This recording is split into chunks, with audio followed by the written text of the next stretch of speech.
All right. So, welcome to Pondering Christianity, everybody. This week we're gonna start doing some episodes where we get to interact with people and their questions. And so, I'd like to introduce to you Trevor Wood. Go ahead and wave to the camera, Trevor. Hello.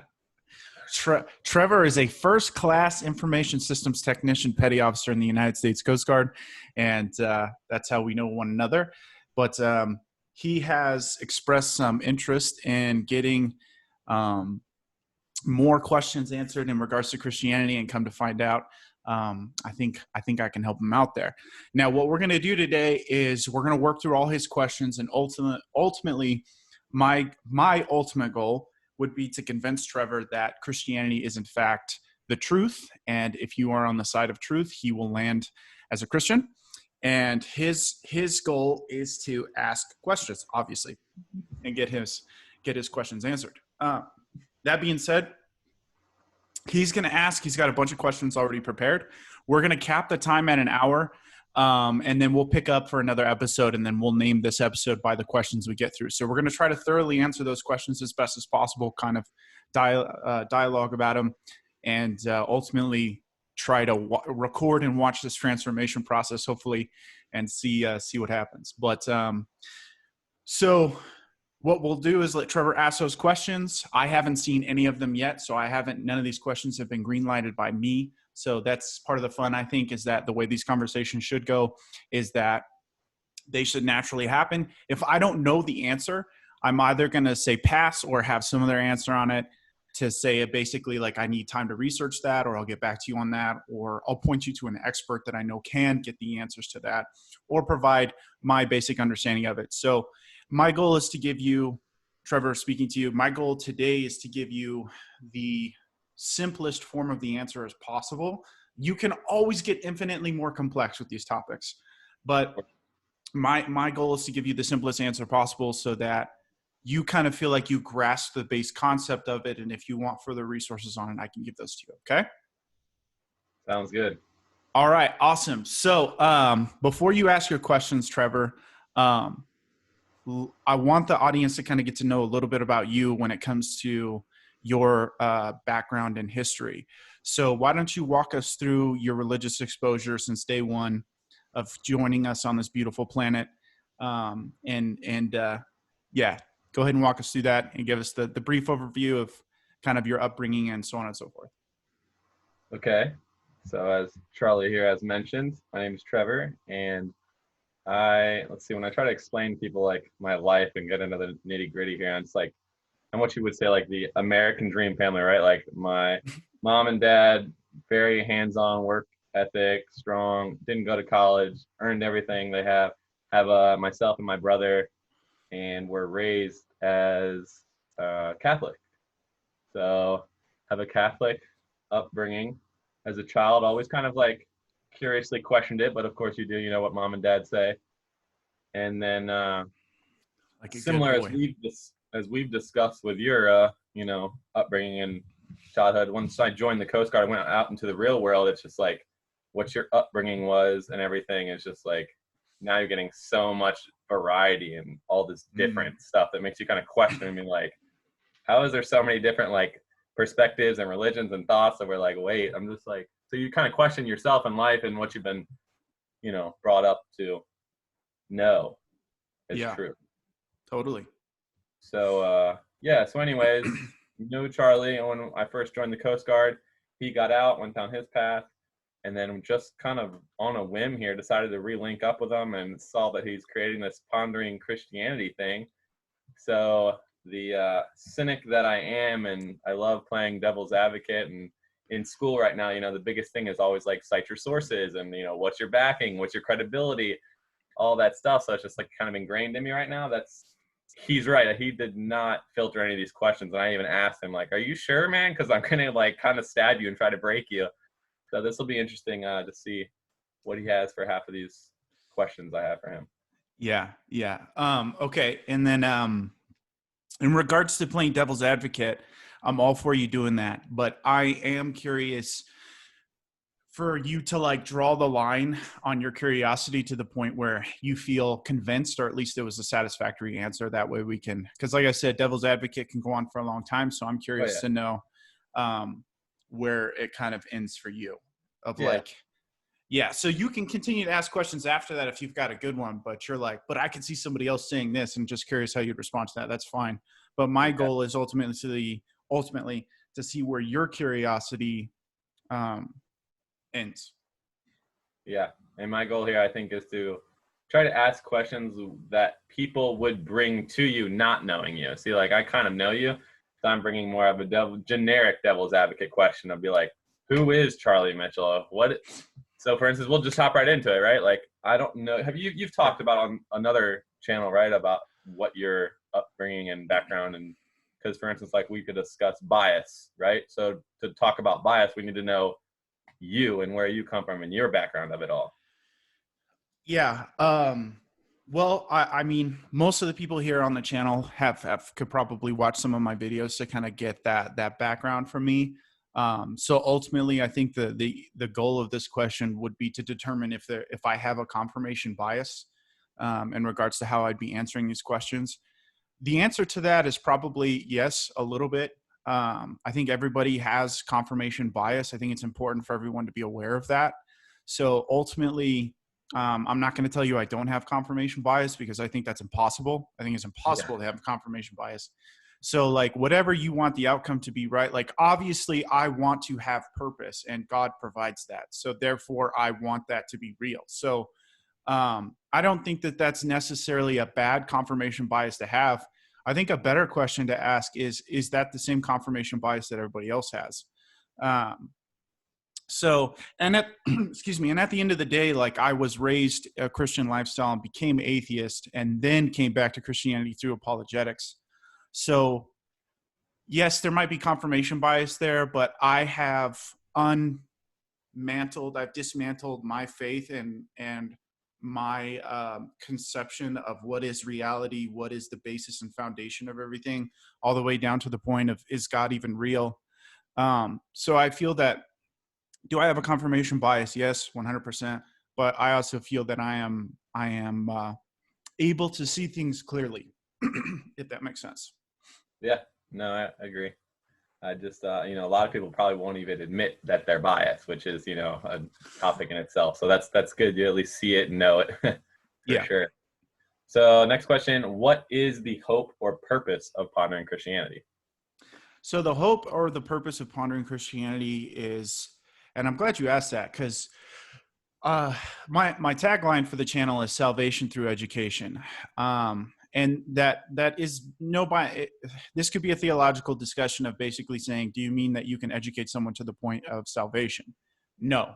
The goal of this channel is to get the intellectual barriers that people have out of the way when it comes to Christianity or just finding truth in general, right? Like I'm a proponent of truth. I think Christianity aligns with truth, and that's why I'm a Christian. It's not the other way around. It's not that I'm looking for Christianity to be true. It's that I was looking for truth and found Christianity, if that makes sense. So the goal of this channel is to help create a dialogue at a level people can understand as well. That kind of works through those difficult questions and allows people to see that there are answers and resources out there for people who are looking for them, and ultimately allow the intellectual barriers to get out of the way so people can basically get to the emotional part of making the decision, which is, should I be a Christian, or shouldn't I, and why or why not? Okay. Love it. Um, so next question would be, like I said, as devil's advocate and a cynic, I must ask, what makes you think people will listen to you or that you hold any credibility? Yeah, those are good questions. Why should people listen to me? Because I'm willing to listen to them. I think that the first step in trying to talk to anyone about anything is exploring their stance. I'm extremely curious. I am going to ask you a lot of questions probably. And so that's just my process of getting to know someone. I want to literally learn your stance as best as I can, because I think empathy is the best way to get someone to listen to you. At the end of the day, like, it doesn't matter how much I know. If I'm a butthead, if I was a big old butthead, then you wouldn't care how much I knew, because at the end of the day, you'd be like, I just don't like that guy. And that's the thing that I've learned when it comes to speaking to someone, is that you can be a technical expert, but if you're trying to convince someone and really convince someone, like sell them the idea, then you have to walk that line of, how do I get this person to like me? But how do I do it in a way that won't jeopardize the integrity of what I'm trying to say? Gotcha. Yeah, I have actually watched all your videos, and I think you did get into this topic a little bit in one of your other interviews. So yeah, I think I could say that from someone that is kind of like on that spectrum of like teetering, which route to go with their religion, it kind of can come off aggressive as like you're saying, selling the idea. Some people may get offended by that, statement, to be like, well, but more so like you said, where it's like, nah, I'm just, I really want to get to know you, and then we can talk about it if you have questions. And I think that's what's important, and that's why I had the questions about what is your purpose. It's not more so to sell an idea. It's more of just like, this is my story. This is who I am. It may help some people out there. It may not. Right. So that's good. Yeah. Let's see what else I got for you. So we talked about already, like, is your opinion not biased due to being, or is it not being biased by being brought up Baptist?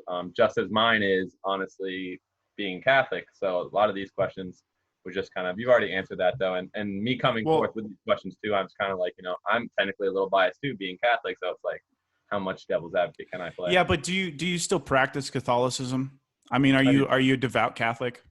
No, yeah. If anything, right now, I think I'm in that, limbo of agnostic currently, believing Right. in something and just trying to, figure Right. that out. So I would say that, I don't necessarily think that would be a qualifying confirmation bias. I know that some more sticklers might, but I wouldn't Yeah, necessarily.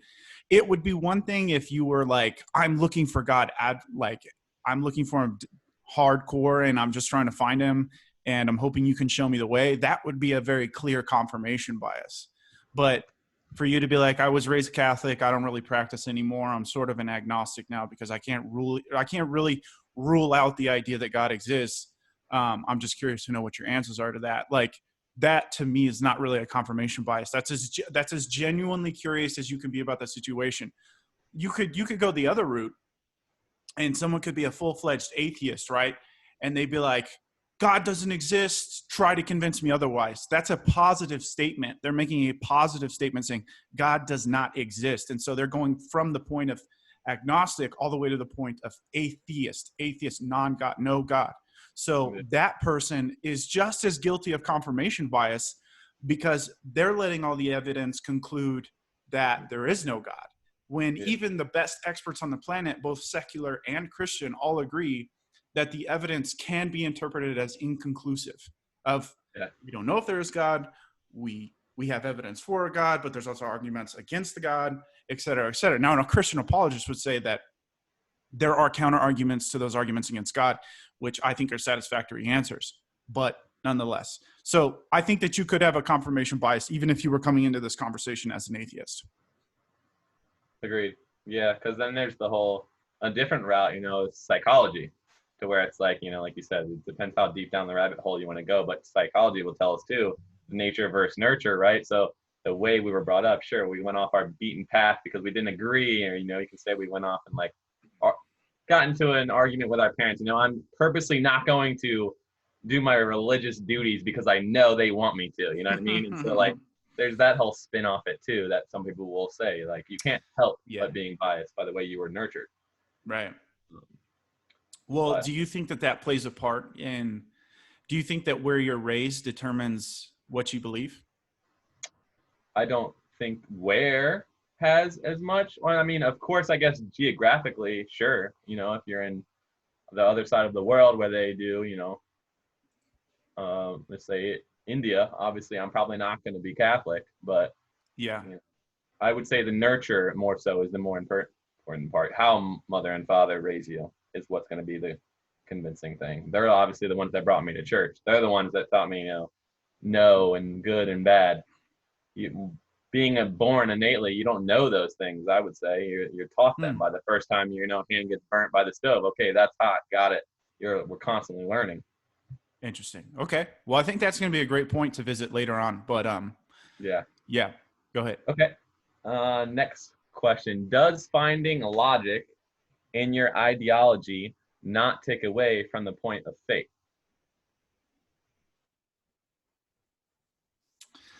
Does finding logic not take away? Yeah. So you know what I mean? Like, so kind of your approach from it, right, is having an intellectual conversation based off of logic, to where if we talk about what faith kind of is, faith is not a tangible, objective thing. It's basically, blindly believing in a sense. Some would say. It's a Is all tough faith question. blind? I guess the question is this: is all faith Yeah. blind? Yeah. It is. I mean, I would think so. Yeah, is it Okay. not? I mean, that's the definition of faith. If you actually look, and that's what I kind of pulled up something earlier. Let me see if I can find it. Yeah, I'll come back to it when I actually see it. It's okay. Let me rephrase the Yeah. question. Yeah. Um, are there can you have varying grades of faith? Like, can you have faith that the sun is going to rise tomorrow and have, like, wouldn't you say that that's a reasonable faith? I mean, your faith nonetheless, you don't know for sure the sun's going to raise tomorrow, right? Or rise in the, right? Like you don't know there's going to be a tomorrow basically, but you have faith that there will be one, right? I mean, I would say that's more logic based than my faith. Well, that's exactly the question, isn't it? Is that can logic inspire faith to be more than just blind faith? Can logic inspire faith to be informed faith? I would say logic. It can definitely help be more persuasive for sure. But I think there also needs to be a separation of there between the two too, because that is what Yeah, faith is. no, for sure. There's definitely there's definitely there's a separation between logic and faith, but I don't think that they're mutually exclusive from one another. I think that they can be two sides of a coin. Of like, you have faith that your car is going to start, but you don't know for sure. You have faith that your house will continue running electricity during this entire interview, but you don't know for sure. And there are certain things that you can have a lot more assuredness of, but ultimately you don't have 100% assertion that that is going to happen. So Yeah. ultimately, their faith is required at some point there. Like if I made the statement that eventually science will explain everything, well, that's a faith-based position, because ultimately I'm hoping that science can eventually explain everything, because science can't do that right now. So again, that's a faith-based position. I mean, anytime you can't use logic to get you, or evidential matters to get you 100% of the way to the idea that you're trying to get to, faith is going to be involved to cross that gap. So it's like, I'm 99.9% sure, but Yeah. there's still going to be a little bit of faith involved there to get me there all the way to 100%. Yeah. I mean, I guess that's true. And that's kind of what, like, I mean, that's the biggest twist and ties in my own mind, and head, because you have logic by definition is a reasoning conducted or assessed according to strict principles of validity. Mm-hmm. Basically, like you're saying, it's the science of reasoning. So, which is science? Is it not opinion based at the end of the day? It's a methodology, until proven wrong or by a better system that comes out. You know what I mean? So it's Yeah. kind of like, I said I did watch your videos. It's similar, like you were mentioning with your cookie, example with the recipe. Yeah. Right? So they've got their opinion this way, and Right. then it's this opinion. So Right. Science just gives you the recipe. It doesn't tell you the significance of it. yeah, exactly. So it's like, you could say that a cookie's better if it has 2 sticks of butter, and I could say that it's better if it has half a stick of butter. But the science is only saying that Trevor's recipe has 2 sticks of butter and Charlie's recipe has half a stick. That the science doesn't say about the significance of what tastes better. correct. Yeah, agreed. Yeah, I guess as agnostic currently that I am, that's kind of like my my biggest conflict I have in my own self right now is, arguing logic with faith. So if religious is based off of faith and it's a strong belief in God and doctrines of a religion based on a spiritual apprehension rather than proof. So Yeah, yeah. it's difficult, but Even I okay, think that go on. but I was gonna say even if like to me the goal of apologetics is to reassure you to the point where faith makes sense. Right? There's times where faith makes sense. There's times where you have faith in things happening. Like I said, every part of your day is comprised of things that you have faith in. But nobody considers them ridiculous spiritual journeys because they're so assured, they have such a high percentage chance of happening that you're considered reasonable for believing in them. Like no one would call Trevor Wood a crazy psycho religious zealot for believing that his car would start every morning. Like, but yet that's not something you know for sure until it actually happens, right? Like you have faith that the car will start until the day it doesn't. Yeah.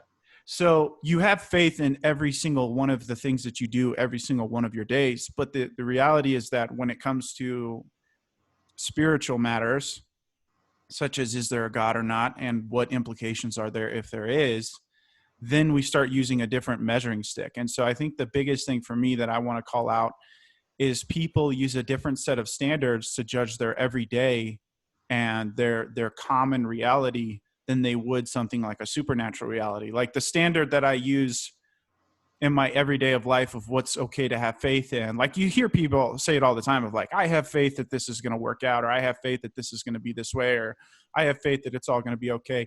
Like nobody calls into question that faith because they're like, well, that's well informed and it couldn't work out. But the reality is it just might actually work out for them because the numbers play in their favor. Versus if you say, I have faith in God, it's like, oh, look at this crazy person. And it's like, well, it might not be so crazy after all once you've taken some time to kind of evaluate evidence.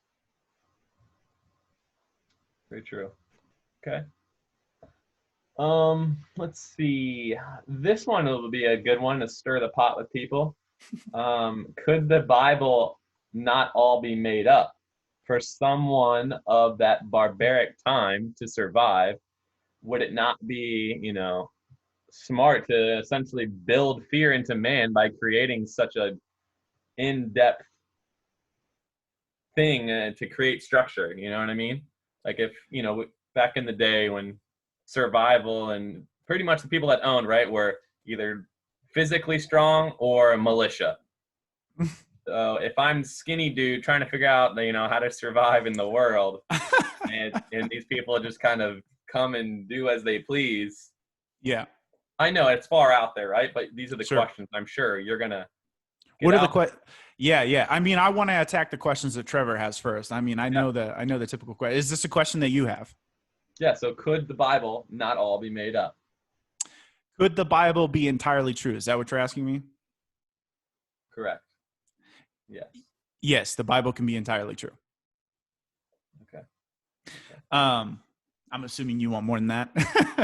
No. I mean, if it is true and if it was not created, you know what I mean, and the truth is there, it's two spectrums. Like I know I've heard and I've always wondered, because sure. every book is created by human, right?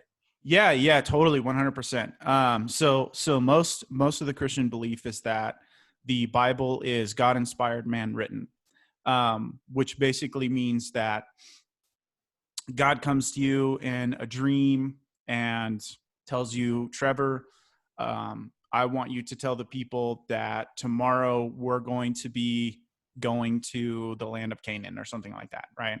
And so you come out and say, God gave me a vision. We're supposed to go to the land of Canaan.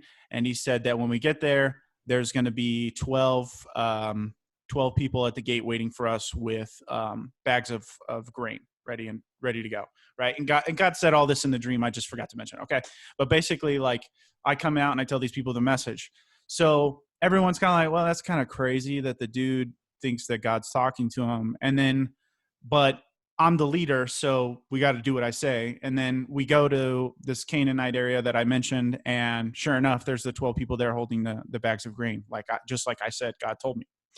And, perhaps culturally, I knew that was a low probability. Like perhaps this is a warring tribe or faction that we never have been friends with, and all of a sudden now they want to be our allies. And so it's like this adds to the validity that God must have told you, because it was so bizarre. You named the exact amount. So that's kind of how you arrive at the conclusion of like, but somebody wrote that down, right? Like God didn't write that down. A scribe wrote that down, but it's a God inspired situation. And perhaps I was the one who had the vision, and I spoke to the scribe and I was like, I need you to write this down because this is something that people need to know about. So that's essentially how you would compile like the Old Testament or the New Testament, or they wouldn't write it down. They would pass it down through a verbal culture, which we can go into if you want over time, and then it would be written down. Yeah, and I guess that's a good way you put it, a verbal culture. That's kind of my point, is like, back in that day, without this mass amounts of knowledge and information age and science we have now, that's exactly what it was a verbal age. So as we can know and have seen and through history, like a story can be very embellished, because what did we do from the first point of fire, right? We sat around it and told good stories, and of course we embellished. So once it got to a point of writing it down, now we've got these compacted, awesome, great stories. Yeah. I think there's a lot to unpack there. But ultimately I would point to that almost adding validity to the conversation of God. And the reason being is because we as a human being have always struggled with origin, meaning, morality, and destiny. And we try to answer those questions, and mythology, of course, was the beginning of that process of other cultures trying to answer the questions. And of course, the Israelites were the ones who had the answer. But I think it's just innately built into man to wonder those things. Just like it's, I get hungry, I eat food. Right? I have a natural desire to be hungry, and I have a natural satisfaction for hunger, food. I get a natural desire for thirst, and I have a way to quench that thirst. I have a natural desire to be loved. I have a way to quench the love by seeking out relationships, and then we have this natural desire to figure out where we come from and what we're doing here and what purpose we're supposed to serve. Yet people think that those questions are just happenstance, and they are not put there, just like the hunger or the thirst is, and I would argue that those questions are just as important, if not more important, than why am I hungry? Why do I get thirsty? Why do I need to sleep? Why do I feel the need to want to have babies? You know what I mean? These are all valid questions.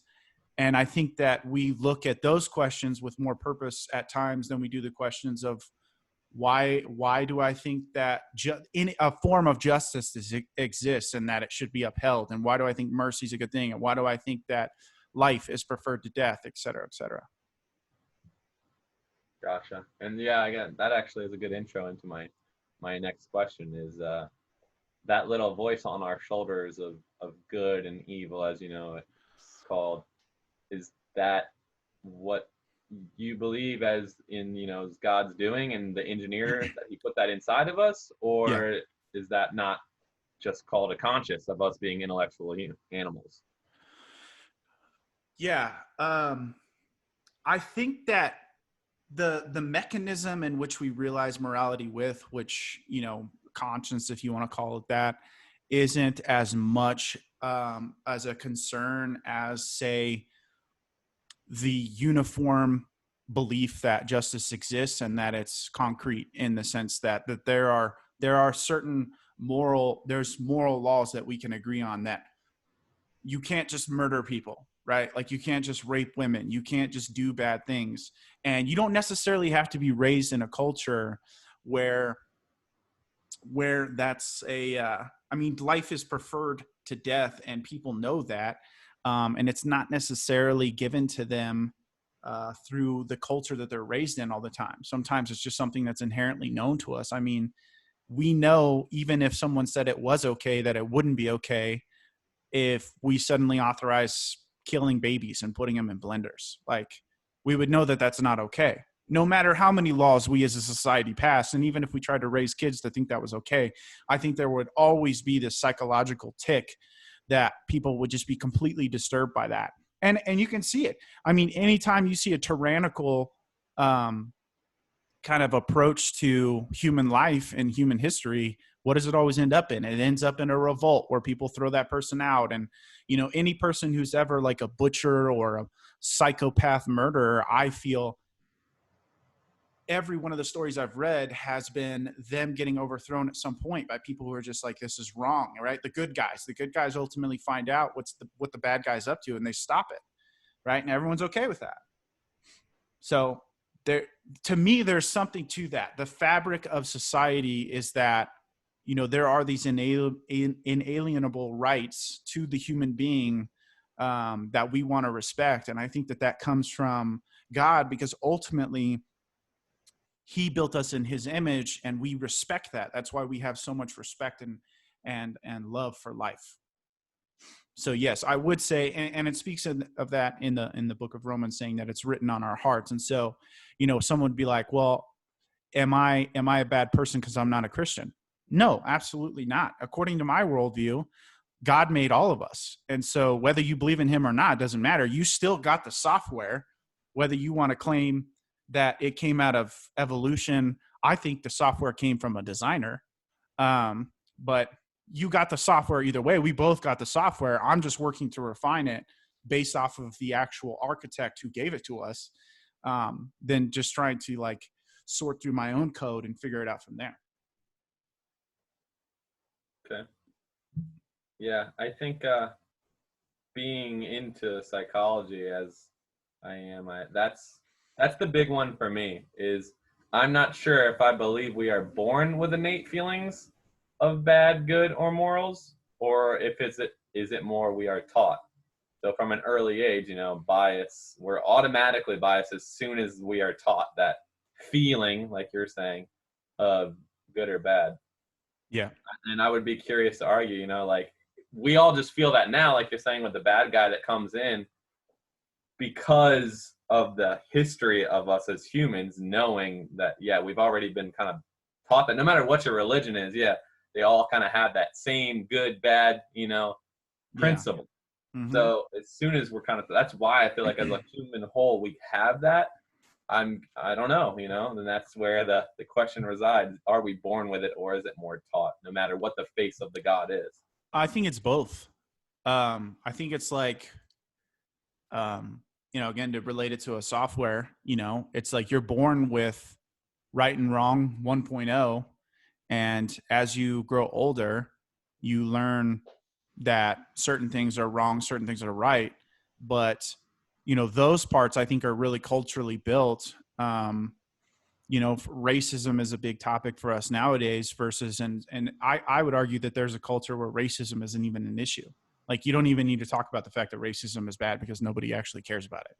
So like we as humans put emphasis on certain things being bad or good because those are the primary issues of our time. But I think they ultimately all filter back down to that version 1.0 software of people have value because they are extensions and images of God, and people can choose to pervert those images themselves and then start to go against that code. I mean, that's we're moral agents, so we have the ability to make choices we have the ability to recognize good and evil. And we also have the ability to choose, do I want to do this or do I want to do that? Right. And so I think that's where you start to see people kind of diverting off the path and creating evil, is they're just choosing not to do good, even though they know what it is. Yeah, right. True. Okay. Let's see. You're flying through these, man. Yeah, we're killing them. So I think this is kind of just the last one here. Honestly, you've been crushing it. So faith equals, and we kind of talked about this, right? So faith equaling blind following, if that's what we agree. But that also is what faith is, right? So that's kind of what we discussed earlier. So I understand this conflict, and I believe that this is what most people in our world fight within themselves, is during an information age. I believe the biggest thing is to take is no matter your route to getting to God, believing in him is the true key, right? No. Like there's, Huh? Or I'm sorry. In regards to what? Belief in God is important in regards to what? In regards to just believing in him, or what do you mean? I guess everyone has their individual route, is what I'm saying. To salvation, to heaven? Like, what do you mean by that? To just faith in general. You know, I think you kind of nailed the head on there where you were saying, like, is it because if I'm not Christian, am I not going to go to heaven? Am I not choosing the right one? So I think it's important to reiterate that, like you were saying. So yeah, I think you're kind of like out there with the question. So I'm trying to like rope it together in one coherent question here. Yeah, Um, but are you asking essentially what are the parameters for salvation? sure, we can go with that. Yeah. Um, well, I think that the Bible is clear in its warning against the fact that, belief in God isn't enough. I think ultimately what God seeks with you and me and everyone on earth is a relationship. Now, that relationship has been provided by way of Jesus Christ, his sacrifice. You saw my video on how God can be both just and merciful. Mm-hmm. Okay, so by way of Jesus' sacrifice, we now have this bridge in which to build a relationship with God, and that's ultimately what he wants, is that relationship with God. And now you have to look at it like this, okay? God is the nature of good. Okay, good is God, God is good. Okay, so heaven is being in the presence of everything that is good, and nothing bad can unpure cannot mix with pure, right? So nothing bad can get into heaven because of God's nature. It just keeps bad away. That's why it has this ability to blind us because of our sinful natures, is because of the fact that we've interacted with sin and chose not to do the right thing. Even at one point in our life, it puts a blemish on us, and it forces us to have this spiritual blindfold. Now, with all that being said, heaven is being in God's nature, is being near God and in his creation, and everything that's good: mercy, wealth, health, justice, love. Love being obviously the greatest one of them all, because it kind of stems everything from it. Heaven is that. Heaven is the personification of those. It is a spiritual place that you will experience, but ultimately that's what heaven is. Okay, and the reason I'm explaining this way is it'll make sense in terms of like why hell is what hell is, and salvation, et cetera, et cetera. Now, hell, okay, hell is the opposite. Okay, now I'll give you an example. If you took every good person off planet Earth, would it not be hell? Like, imagine if every single good person, like anybody who did the right thing, was taken off Earth, and all you were left with was people who primarily chose to do bad. Okay, selfish, egotistical, hateful, mean, pride, lustful people. What kind of planet would you be left with? Yeah. A pretty miserable one, right? Yeah, for sure. And Earth has the luxury of good and bad being in it. That's why good things can be here. That's why bad things can be here. It's the perfect moral plane in which to make good and bad decisions on. Now, hell is the expulsion of good. Hell is a spiritual plane in which good cannot go. Okay? Mm-hmm. That's why hell is so terrible. And ultimately, God loves us so much that he wants to respect our choices, okay? And when you reject God, you're rejecting good. So I'll use a parable to kind of give you this idea here. Think of God as your really wealthy parent, right? That's been paying for everything your whole life, okay? They've given you all the good things that you've ever had in your life. And they said, Trevor, we'll give you the cars you want. We'll give you the house you want. We'll give you the life you want. But in exchange, you just got to follow these rules that we've set up for our household to have access to our money. Okay. You can't do anything that we consider bad. All right. And so you're like, oh, fine. I'll play the game. Right. So you're playing the game and you're playing by the rules. And then you say, you know what? I don't want to have to deal with your rules anymore. So I'm going to leave. and you say, I'm done. I want to do my own. I want to be my own God, right? I want to be my own boss. I don't want to follow God's rules. I want to follow my rules, right? Trevor's God now, and Trevor's rules state this is the importance of life. This is the reality. This is what I should think about. So you go do that, and then life starts sucking, right? You don't have any money. You're getting hungry. You don't have shelter, right? And you're kind of out on your own because you've never fended for yourself on these things before, and so you get pissed, right? And you start going back and you're yelling at the parents, and you're like, I should have all the good stuff without you guys in the rules. And the parents are like, look, we're willing to give them to you. We just ask that you accept these simple rules and have a relationship with us. And you say, no, I don't want that. I don't want that at all. And so and more, I mean, obviously there's holes in every parable, right? But like more or less, that's the story, I think, of humanity and God, is that we get so angry at him because he won't give us all the good stuff without him, right? And if you want God, then you have to submit yourself to ultimately what's good and what is God. And that is saying no to sin, and sin is ultimately just the opposite of good, right? Anytime you have the good choice and you have any other choice and you make any other choice, you're choosing to not do the good thing.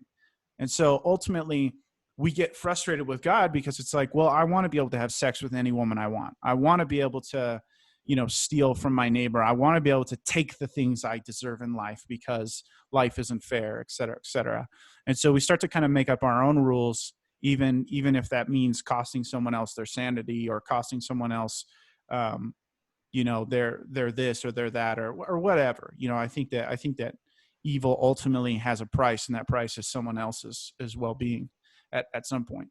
So I think so to tie all this up, I'm sorry, I'm kind of ranting for you guys.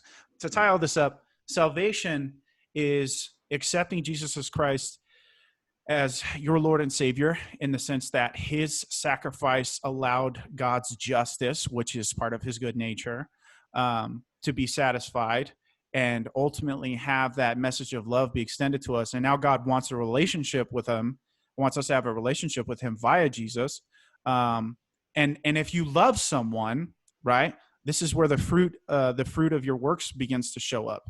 If I say that I love Jesus, if I say that I love God, and then my day-to-day life is doing things that I know he would condemn, if I compared that to an earthly relationship, let's say that I'm like, yeah, Trevor's my best friend, and then every other day I'm out there talking trash behind your back, and doing these different things. It's like, dude, like somebody come up to me and be like, dude, aren't you like Trevor's best friend? Like, yet you're doing all this stuff that I know he would hate if you were doing that, right? And so it would call into question my character, and it would call into question my commitment to you as a best friend. And so ultimately you might make the decision of like, you know what, man, you say that you're about it, you know that I'm real, but you choose not to have a relationship with me because you choose to do things that and these are reasonable things, right? Like, you're just like, just don't talk trash about me, just want to hang out with me, like the basis of being a friend. You're like, this is all I want, man. If you can't give me this, then we can't be best friends.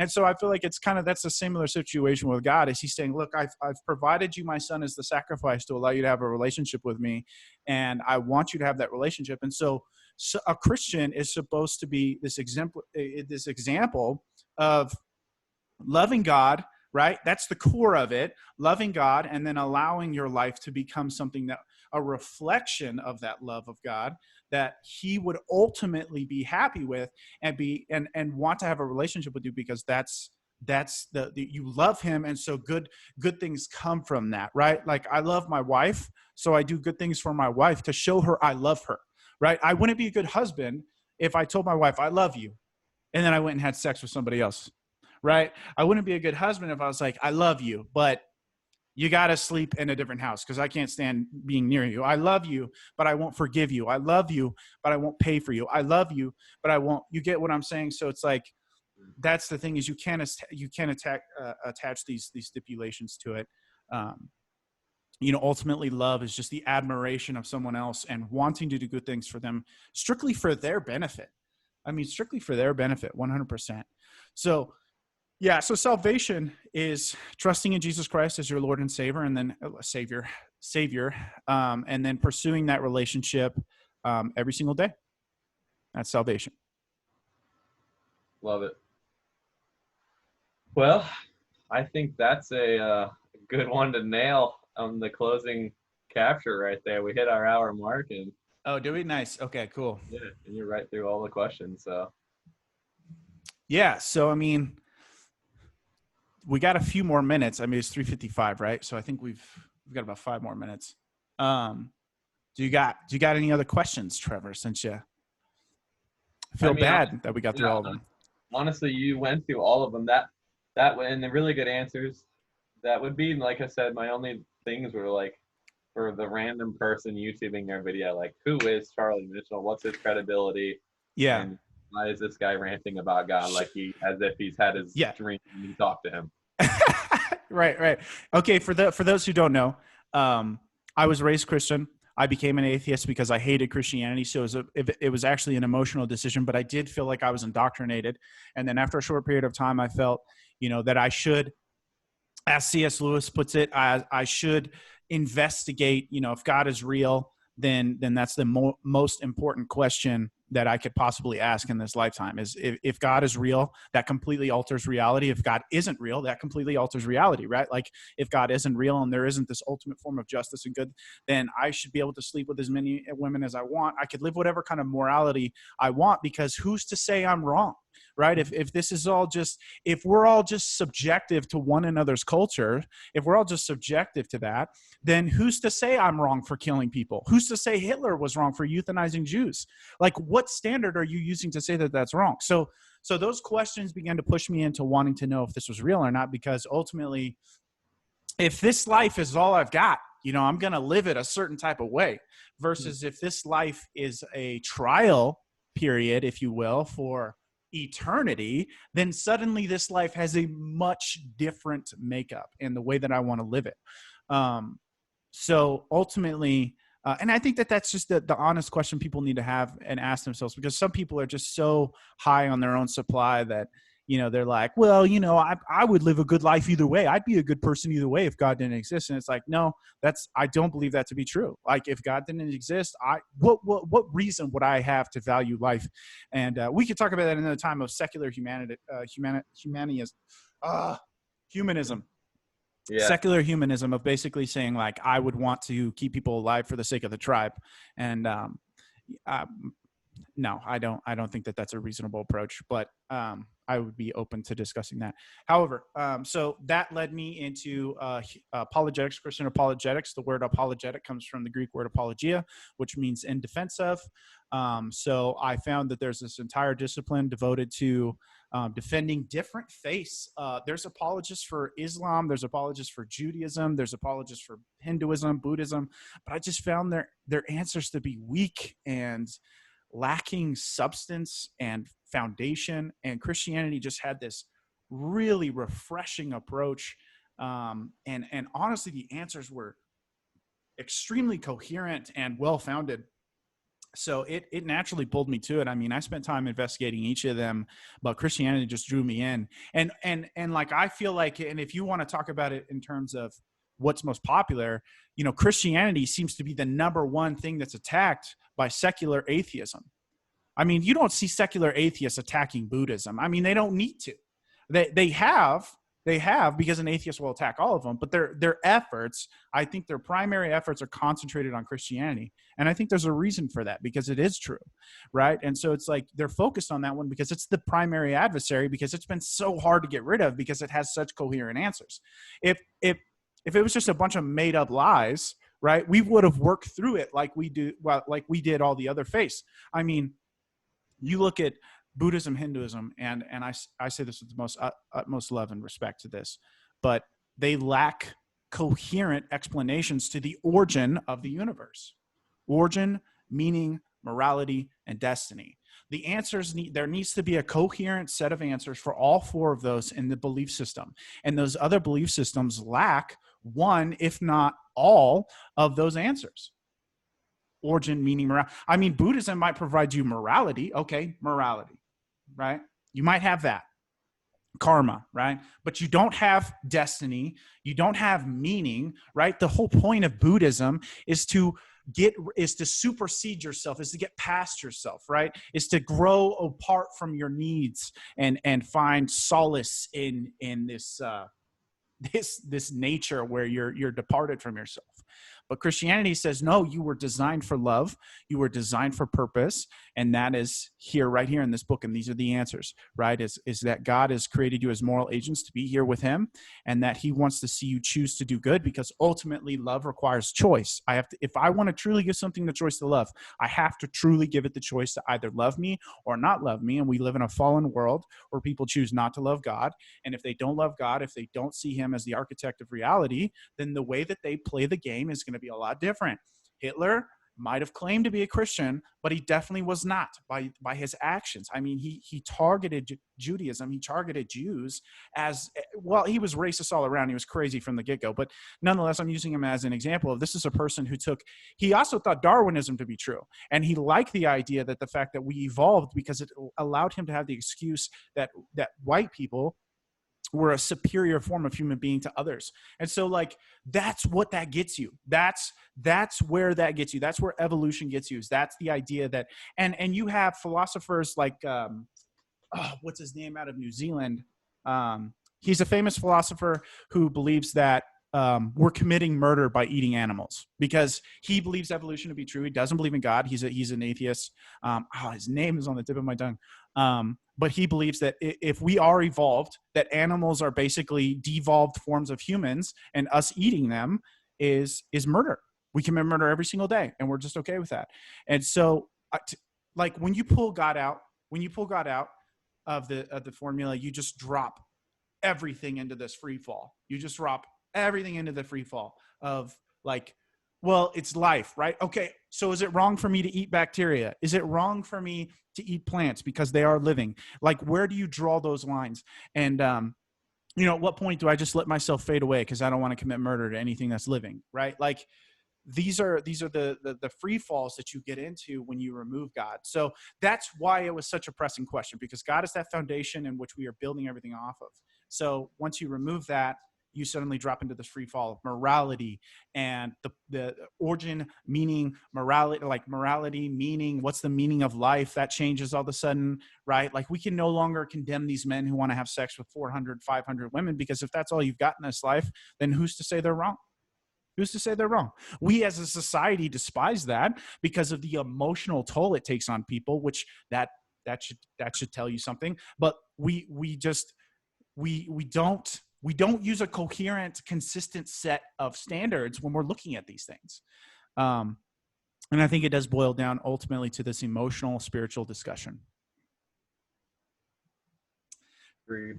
So that's why I got into Christian apologetics. And in terms of my authority, it's all borrowed authority. I've read lots of different famous Christian apologetics: William Lane Craig, C.S. Lewis, Ravi Zacharias, Frank Turek, Norman Geisler, Hugh Ross, Stephen Meyer, Josh McDowell, Sean McDowell, who else? Lee Strobel,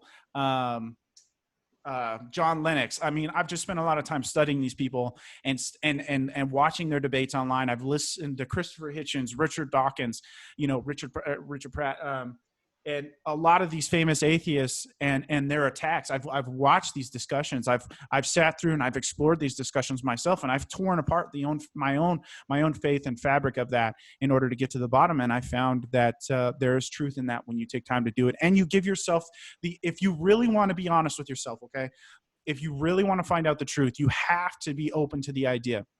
You can't go into right. We're talking about confirmation bias, and this happens all the time where an atheist I would totally believe God if I had the right evidence, right? And it's you know that's never going to show up, right? And so it's to me, those guys are taking this position that's impossible to go against. It's if you're really being intellectually honest, you would say, I'm open to the idea of God. I'm also open to the idea of God not existing.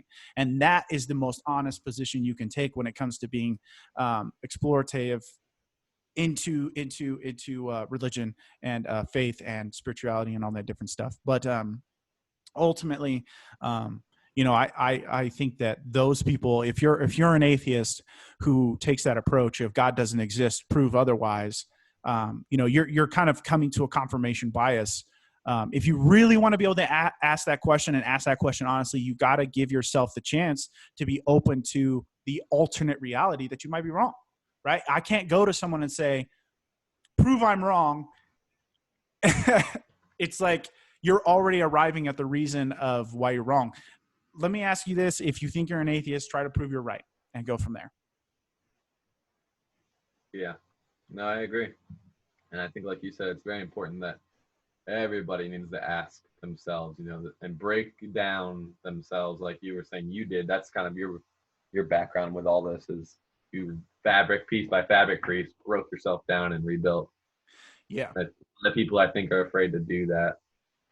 It's a scary thought. It's a scary thought to take apart the foundation, because you're going to find things that you're happy to find. And you're going to find things. Yeah. You're going to find things. Yes, I was looking for this. Great. But you're going to find things that you're like, ooh, yeah, I don't know if I agree with that. It's like, are you on, and Frank Turk has a quote he likes to say of like, are you on a happiness quest, or are you on a truth quest? If you're on a happiness quest, you're just looking for the things that agree with you. If you're on a truth quest, you're eventually going to find something that you don't like that is true. Interesting. Good way to put it. Yeah. Well, I think that that's a great way to keep yourself honest, is like, if you're really exploring it, you're going to find, things that you're not happy about, things that are difficult, things that are hard to reconcile with. And, the message of Christianity ultimately is a difficult one, because it calls us to be selfless, loving people that are passive and passive. And I say that in a very deep way, passive. I don't mean just actively passive, but anyway, it calls us to be something different and something hard, something very hard. And I think that's there's this famous quote by a philosopher that Christianity remains difficult and untried, of basically saying like, it's hard to do it the right way. And that's why people don't like it. It's the hard way. It's the hard road. And people don't like hard stuff. People want easy stuff, right? And easy is reality is whatever I want it to be, right? When I'm the arbitrator of what is good and what is bad in my life, then everything is so much easier, because I can just bend the rules to fit exactly the kind of life I want to live. Yeah. Agreed. We're a very contentful race, for sure. Yes. Yeah. We as a species like to do that. Oh yeah. But I mean, we want that easy road. And I don't think that that's necessarily wrong, but I think that it does. Good intentions can lead to bad destinations. So yeah. All right. We got 3 minutes, Trevor. You got any more questions? I don't, man. Awesome. I appreciate your time and, basically what you're doing here. I think it's good. I think it's a good thing, Hopefully some people start to click the subscribe button. Click here. click that subscribe button if you haven't already. And yeah, exactly. Here's Trevor, are you right what I know the crowd's curious. So are you gonna pursue your faith a little bit more and try to inject a little more logic into that, or are you going to remain agnostic? So do you have a verdict for us? I mean, you don't have to answer, no pressure here, but do you have a verdict for us today or no? Yeah. I definitely, that's the whole reason, right? We talked about this, I think last week, and I was like, oh, I'm kind of intrigued how you stumbled into this whole thing, because obviously my internal self has kind of always had that question there. And I think the biggest take from this is, like you were saying, that I think it's important that we all, as intellectual humans, need to break ourselves down emotionally, spiritually, physically, and just figure it out. Everybody's going to have a different individual path to get there, but as long as you're willing, and like you said, to see both spectrums, or possibility to outcomes, I should say, then go for it. You should. You're only going to, figure yourself out more in the end. Cool. All right. Well, we're going to end the recording here, folks. So say goodbye to Trevor. And if he has more questions in the future, we'll have him back on Pondering Christianity. We'll get this video uploaded here quick, Trevor. So you'll be able to see my 40 or 30 followers. I got to check how many I'm at, but and what they think. I'll share it around. We'll have some good conversations get going, but I'm sure he'll have more questions. So we'll look forward to having Trevor back on. So We'll see you Thanks, guys. man. We'll see you guys next time on Pondering Christianity. Hit that subscribe button and be on the lookout in the future for more videos. Bye. Later.